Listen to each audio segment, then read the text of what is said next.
አብን የሀገራዊ ምክክር ሂደት ላይ መዋቅራዊ ጥሰቶችና አንድ ወገን ብቻ የሚወስንበት እንቅስቃሴ ታይቷል ሲል ከሰሰም። ባለፉት 5 ወራት ብቻ 106 ስደተኞች መሞታቸው ተገለጸ። አርሶ አደሮች በማሳ ስራ ላይ ያሉ ተገደሉ። የእስራኤል ጦር በደቡባዊ ሊባኖስ ከፍተኛ የሂዝቦላህ አዛዥ ላይ ጥቃት አደረሰ። በፈረንሳይ ከ15 ዓመት በታች ለሆኑ ታዳጊዎች የተጣለው የማህበራዊ ሚዲያ ክልከላ በፍርድ ቤት ታገደ። ሰላም ጤና ይስጥልን ውድ የረመጥ ሚዲያ ቤተሰቦች እንደምናላችሁ። ይህ ረመጥ ሚዲያ ነው። የሰዓቱን አበይት ወሬዎች ይዘንላችሁ ቀርበናል። ወደ ዝርዝሩ እናልፋለን። እስከ ዝግጅታችን ፍጻሜ ድረስ ቆይታችሁን ከኛ ጋር እንድታደርጉ በአክብሮት እንጋብዛለን። ላይክ፣ ሼርና ሰብስክራይብ እያደረጋችሁ አብራችሁን ቆዩ። ባለፉት 5 ወራት ብቻ 105 ስደተኞች መሞታቸው ተገለጸ። ኢትዮጵያውያን በሚያዘወትሩበት ምስራቃዊ ፍልሰት መስመር ባለፉት 5 ወራት ብቻ 106 ስደተኞች መሞታቸውን ዓለም አቀፉ የፍልሰተኞች መረጃ ያመለክታል። እንደ ድርጅቱ ከአፍሪካ ቀንድ ተነስተው በጅቡቲና በቦሳሶ በኩል ወደ ባህረ ሰላጤው ሀገራት በሚደረጉ አደገኛ የስደት መስመሮች ከሚጓዙት 95 በመቶ የሚሆኑት ኢትዮጵያውያን ናቸው ተብሏል። ከአፍሪካ ቀንድ ተነስተው በጅቡቲና በቦሳሶ በኩል ወደ ባህረ ሰላጤው ሀገራት በሚደረጉ አደገኛ የስደት መስመሮች ላይ ከሚጓዙት መካከል 95 በመቶ የሚሆኑት ኢትዮጵያውያን መሆናቸውን የዓለም አቀፉ የስደተኞች ድርጅት IOM ይፋ ባደረገው አዲስ ሪፖርት አስታውቋል። እንደ ሪፖርቱ ገለጻ ከጥር እስከ ግንቦት 2026 ባሉት 5 ወራት ውስጥ ብቻ 72200 ስደተኞች የመን የገቡ ሲሆን 105 የሚሆኑት ደግሞ በባህር ላይ ሰጥመው ሕይወታቸው አልፏል ተብሏል። አርሶ አደሮች በማሳ ስራ ላይ ያሉ ተገደሉ። በደቡብ ኢትዮጵያ ክልል ኮሬ ዞን ጎርካ ወረዳ ቆሬ ቀበሌና በኦሮሚያ ክልል ምዕራብ ጉጂ ዞን ሱሮ ባርጉዳ ወረዳ መካከል ባለው አዋሳኝ አካባቢ በማሳቸው ላይ የእርሻ ስራ ላይ የነበሩ 2 አርሶ አደሮች በጥይት መገደላቸው ተነገረ። የአካባቢው ነዋሪዎች እንደገለጹት አርሶ አደሮቹ በማሳቸው ላይ ስራ ላይ ያሉ በተከፈተባቸው የጥይት ተኩስ ጥቃት ሕይወታቸውን አጥተዋል። ነዋሪዎቹ እንደሚሉት ከፍተኛ የተኩስ ድምፅ እንደሰሙና በኋላም ስለ አርሶ አደሮቹ መገደል መረጃ እንደደረሳቸው ተናግረዋል። አርሶ አደሮቹ ተተኩሶባቸው ከተገደሉ በኋላ አስከሬን ለማንሳትም አስቸጋሪ ሁኔታ እንደነበር ነዋሪዎች ገልጸዋል። ነዋሪዎቹ እንደሚሉት በአካባቢው ከዚህ በፊትም አርሶ አደሮች በማሳ ስራ ላይ ያሉ ጥቃት እንደሚደርስባቸው ገልጸው ችግሩ ላለፉት 10 ዓመታት መቀጠሉን የአካባቢው ነዋሪዎች በከፍተኛ ስጋት ውስጥ ሆነው ይናገራሉ። ስማቸው እንዳይጠቀስ የጠየቁት የዞኑ ከፍተኛ አመራር እንደገለጹት አርሶ አደሩ ላለፉት 10 ዓመታት መውጫና መግቢያ መንገድ ተዘግቶበት በየጊዜው በማሳው ላይ መገደል የተለመደ ቢሆንም ሀገራዊ ምክክር እየተደረገ ባለበት ወቅት ጭምር ይህ ጥቃት መፈጸሙ አሳዛኝ ነው። ችግሩ ምን ያህል ስር የሰደደ መሆኑንም ያሳያል ብለዋል። ችግሩ ለረጅም ዓመታት የቀጠለና መንግስትም ዘላቂ መፍትሄ ያላበጀለት መከራ ነው ሲሉም አክለዋል። በሌላ በኩል የኮሬ ዞን መንግስት ኮሚኒኬሽን ጉዳዮች መምሪያ ባወጣው መግለጫ ጸረ ሰላም ብሎ በገለጻቸው ኃይሎች በተፈጸመ ጥቃት 2 ንጹሃን አርሶ አደሮች መገደላቸውን አረጋግጧል። ዞኑ ከአጎራባች ዞኖች ከክልሉ መንግስትና ከሚመለከታቸው የጸጥታ አካላት ጋር በመቀዳጀት በአካባቢው ዘላቂና አስተማማኝ ሰላም ለማስፈን እንደሚሰራ ገልጿል።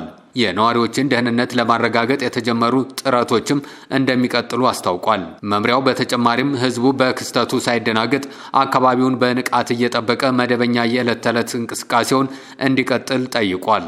አብን የሀገራዊ ምክክር ሂደት ላይ መዋቅራዊ ጥሰቶችና አንድ ወገን ብቻ የሚወስንበት እንቅስቃሴ ታይቷል ሲል ከሰሰም። የአማራ ብሔራዊ ንቅናቄ አብን ሀገራዊ ምክክር ሂደት ላይ ከተራ የአሰራር ግድፈት የዘለሉ ተደጋጋሚና የተደራጁ ጥሰቶች ተፈጽመዋል ሲል ከሰሰም። ገዢው አካል መዋቅራዊ ጥሰቶችን እንደፈጸመ በማንሳት የከሰሰው አብን በአዲስ አበባ ጉዳይ ላይ የከተማዋን ነዋሪዎች ድምፅና ፍላጎት በአግባቡ ሳይወክል መታለፉን ገልጿል። 1 ወር በሞላው የሀገራዊ ምክክር ጉዳይ ላይ እየተሳተፉ ካሉ ተቃዋሚ የፖለቲካ ፓርቲዎች አንዱ የሆነው አብን ይህንን ክስ ያቀረበው ቅዳሜ ነሐሴ 9 ቀን 2018 ዓ.ም ምሽት ባወጣው መግለጫ ነው።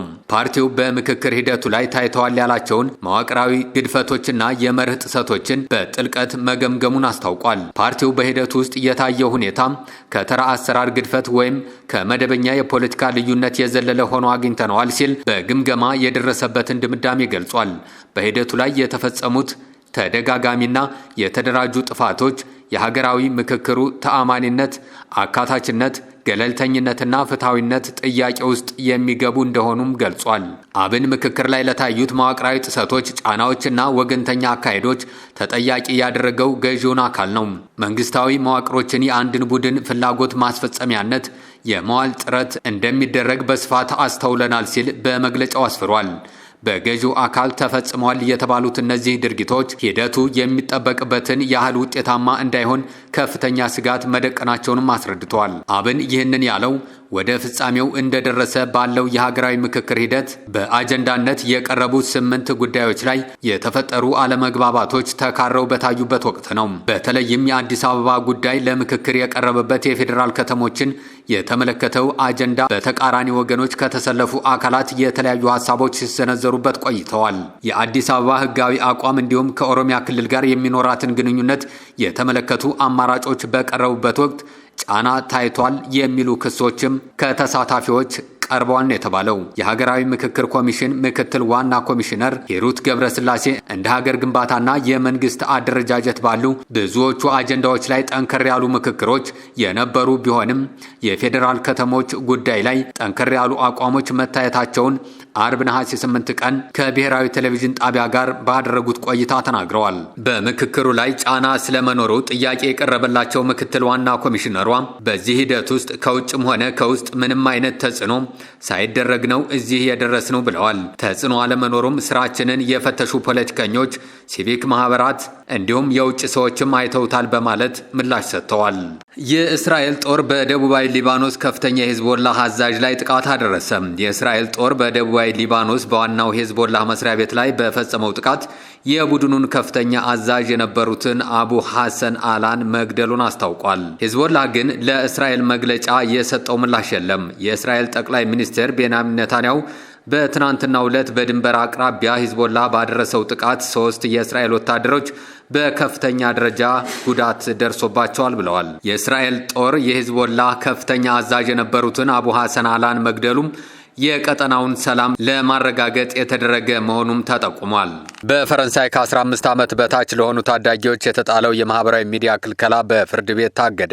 የፈረንሳይ ከፍተኛ ፍርድ ቤት ከ15 ዓመት በታች የሆኑ ታዳጊዎች ላይ የተጣለውን የማህበራዊ ሚዲያ እገዳ ሐሳብን በነጻነት የመግለጽ መብትን ይጥሳል ሲል ውድቅ አድርጎታል። የሀገሪቱ ሕግ አውጪዎች ባለፈው ሐምሌ ወር ነበር ማህበራዊ ሚዲያ በህፃናት አእምሮ ጤና ላይ ጎጂ ተጽዕኖ ያስከትላል የሚሉ ስጋቶች መነሳታቸውን ተከትሎ ለሕጉ ድጋፋቸውን የሰጡት።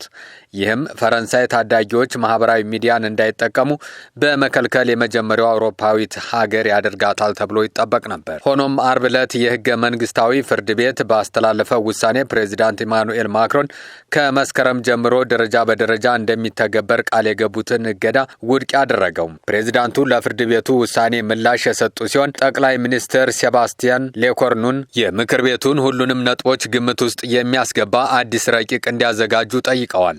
ባለፈው ወር ህግ አውጪዎች በህጉ ላይ ድምጽ ከሰጡ በኋላ ጠቅላይ ሚኒስትሩ የህጉን የተወሰኑ ክፍሎች 9 አባላት ላሉትና የሚወጡ ህጎች ህገ መንግስቱን ያከበሩ እንደሆኑ ለሚያረጋግጠው ምክር ቤት ልከው ነበር። ህገ መንግስታዊው ምክር ቤቱም ህጉ የሐሳብ ልውውጥና የመናገር ነጻነት የሚጥስ መሆኑን እንዳረጋገጠ ገልጿል። ከዚህም በተጨማሪ የኦንላይን አገልግሎት ለማግኘት የዕድሜ ማረጋገጫ ማቅረብ እንዳለባቸው በሚጠይቀው መስፈርት ላይ ያለውን ስጋት አንስቷል። ህጉ አስፈላጊ የሆኑ የህግ ክልከላዎችን አላዘጋጀም ብሏል።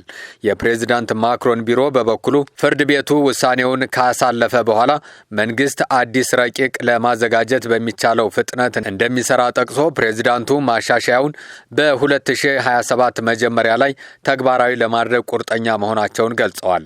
ከመስከረም ጀምሮ ተግባራዊ ይደረጋል ተብሎ የነበረው ህግ ከ15 ዓመት በታች የሆኑ ታዳጊዎች የማህበራዊ ሚዲያ አካውንት መክፈት እንዳይችሉ የሚከለክል ሲሆን ለሁሉም አዲስ አካውንቶች ማረጋገጫዎች እንዲቀርቡም ይጠይቃል። ይህም ከጥር ወር ጀምሮ ቀድሞ በተከፈቱ ሁሉም አካውንቶች ላይ ተግባራዊ መሆን እንደሚጀምርም ይገለጻል። ተቃዋሚዎች የህጉ ተጨባጭነት ላይ ጥያቄ ሲያስነሱ የነበረ ሲሆን ግላዊነትን በመጠበቅ ረገድ እንዲሁም የዕድሜ ማረጋገጫ መንገዶች ውጤታማነት፣ ታዳጊዎች ህጉን የመጣስ አደጋዎችና ህጉ የተዘጋጀበትና ተግባራዊ ለማድረግ የታሰበበት ጊዜ ፍጥነት ላይ ስጋታቸውን ገልጸዋል። አውስትራሊያ ታህሳስ ወር ላይ ማህበራዊ ሚዲያን ከ16 ዓመት በታች ላሉ ታዳጊዎች በመከልከል የመጀመሪያው ሀገር ሆናለች።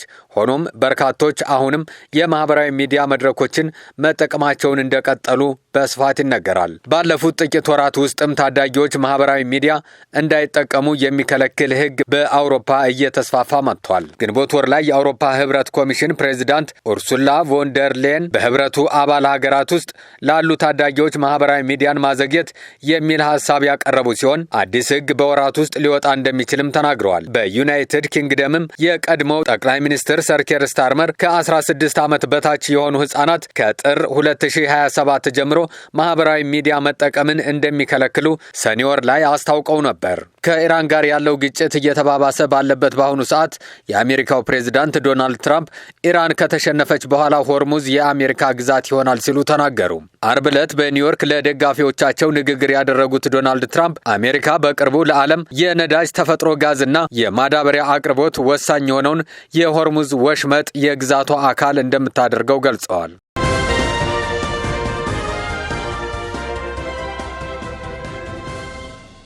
ለሰዓቱ የነበሩን መረጃዎች እነዚህ ነበሩ። ላይክ፣ ሼር እና ሰብስክራይብ እያደረጋችሁ ቤተሰብ እንድትሆኑ በአክብሮት እንጠይቃለን።